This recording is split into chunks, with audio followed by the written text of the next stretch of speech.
This is Ron Warren with the Nuggets of the Torah. This week's teaching is the 6th parsha of Leviticus and the 29th parsha of the Torah, and it's called Acharei Mot, which means after the death. This parsha teaches about God's call to become holy as I am holy. Holiness cannot happen without the death and the burial of our will and flesh. Being holy means saying and meaning the words, "Not my will, Father, but yours be done in my life." Most believers have a misunderstanding of the word atonement. They believe they are being acquitted by what we think of as sin, or pardoned to the point that we are not held accountable for that sin. That's an English understanding.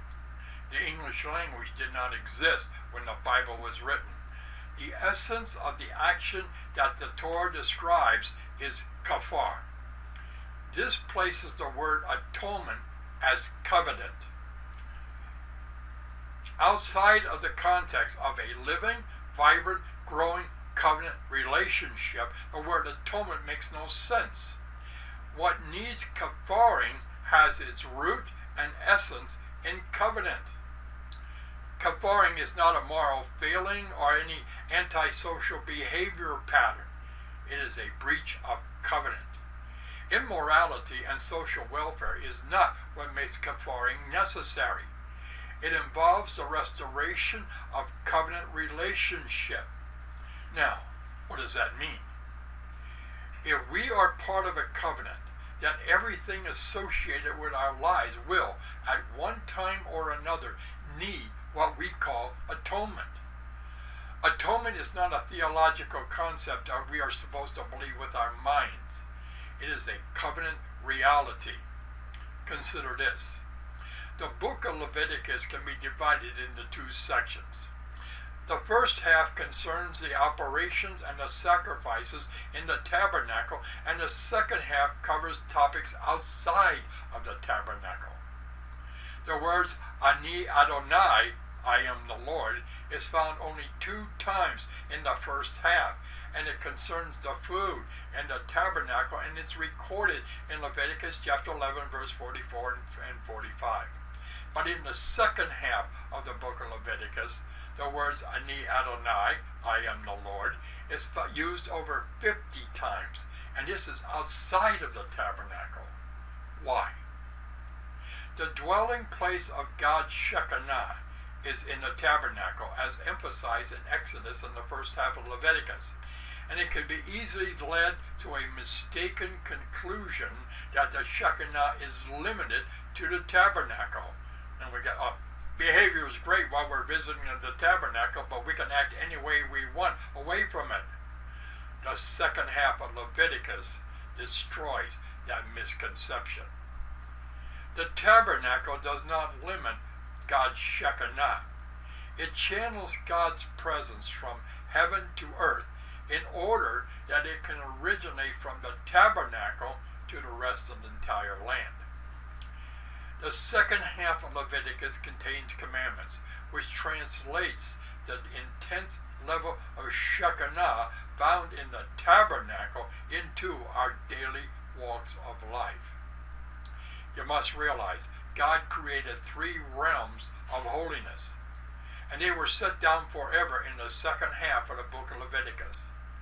They are man, which you're going to find in chapters 18 to 22. It covers man and is set aside to serve God in order to elevate the spiritual level of all the nations.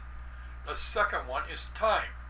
You're going to find that in chapter 23. It covers time, and it sets aside other days of the week for divine purposes in order to elevate the spiritual level of the entire week. And the second level is place. You're going to find that in chapters 21 to 26 because it covers place or land, and it sets aside from all others as God's specific land in order that it affect and elevate the spiritual level of the area which surrounds it. Now consider this. Leviticus chapter 16 covers the ritual procedure of the Feast of Yom Kippur. Now the high priest, man, enters into the tabernacle or temple place on Yom Kippur time. You know, this is a bloody portion, and it comes from a bloody book. The eating of the blood existed in Egypt and Canaan. And in Leviticus chapter 17, verses 10 to 14, it deals with the prohibition against eating blood and the command to cover it. Now this forces a question. Does this commandment apply to us today? I want you to consider the scriptures of Acts chapter 15 verse 20, Acts chapter 15 verse 28 and 29, and Acts chapter 21 verse 25. But in Leviticus chapter 17 verses 10 to 12 are the verses that speak of the blood as atonement. And when you look at these verses in context, it deals with the eating of the blood. Any Israelite or any alien living among them who eats any blood, I will set my face against that person who eats blood, and I will cut him off from his people. For the soul of the flesh is in the blood, and I had given it to you on the altar to make atonement for your souls.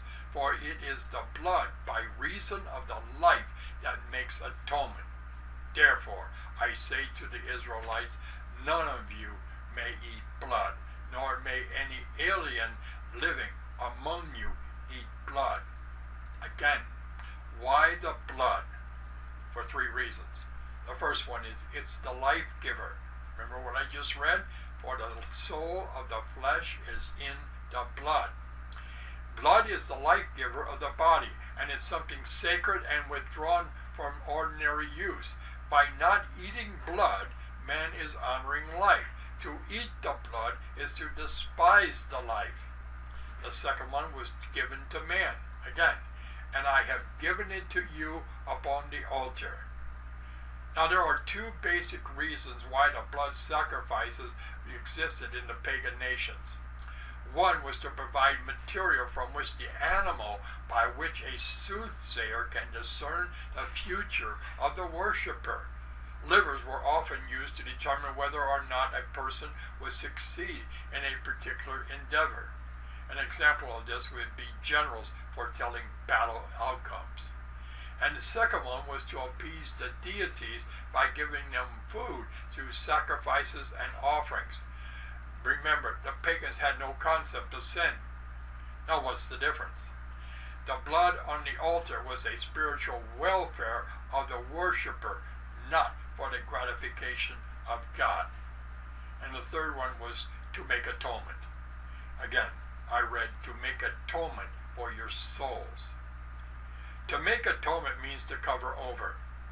Now this was provided so that sinful man could live in the presence of a holy God, not satisfy the hunger or an irate God.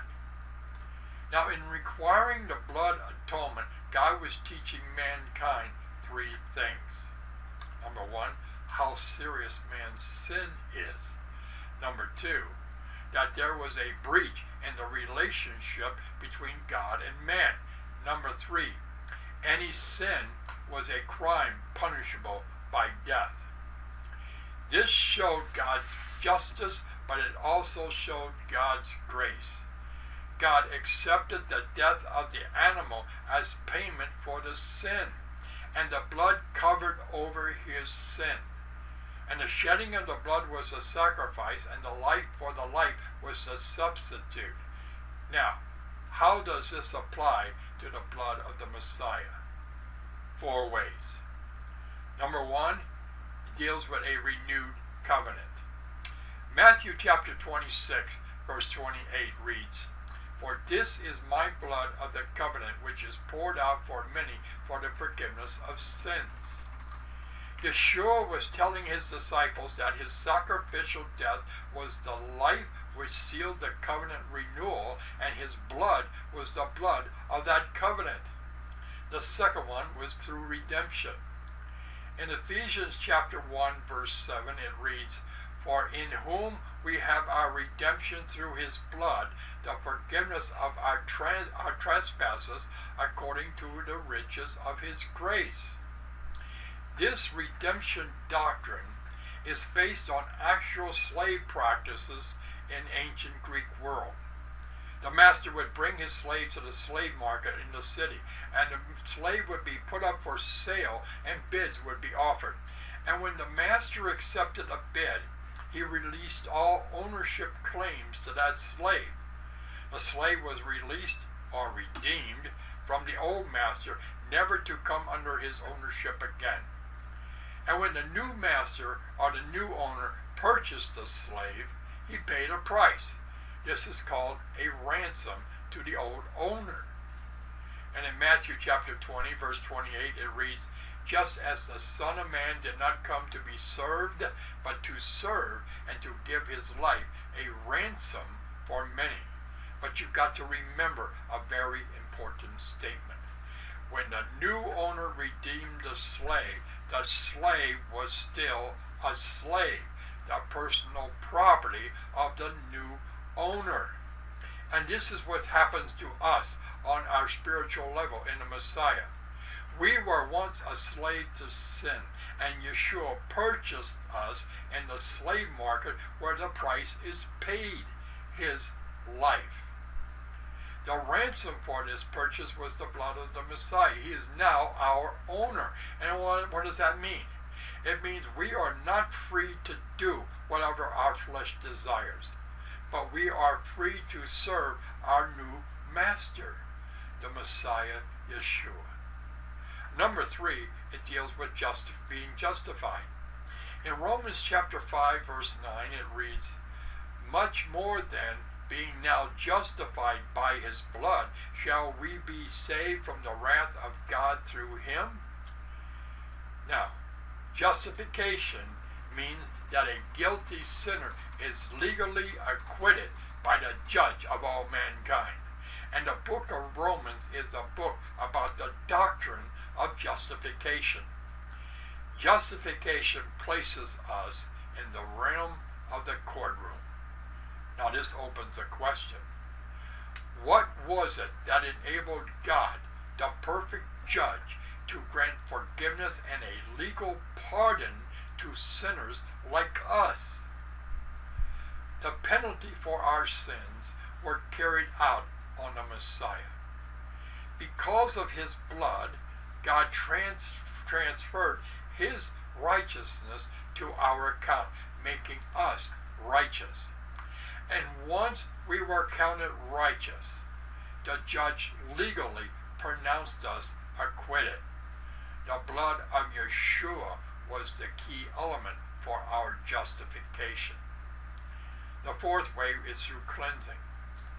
In 1 Peter chapter 1, verse 2, it reads, "According to the foreknowledge of God the Father, in sanctification of the Spirit, unto obedience and the sprinkling of the blood of Yeshua the Messiah, grace to you and peace be multiplied." Consider this. The blood on Yom Kippur was used to cleanse the tabernacle, which is explained in the book of Hebrews, specifically chapters 8 to 10. This makes it fit to use for God's use. We, as a new creation, by the cleansing of the blood, are made able to be used to serve God and to come into his presence. Shalom.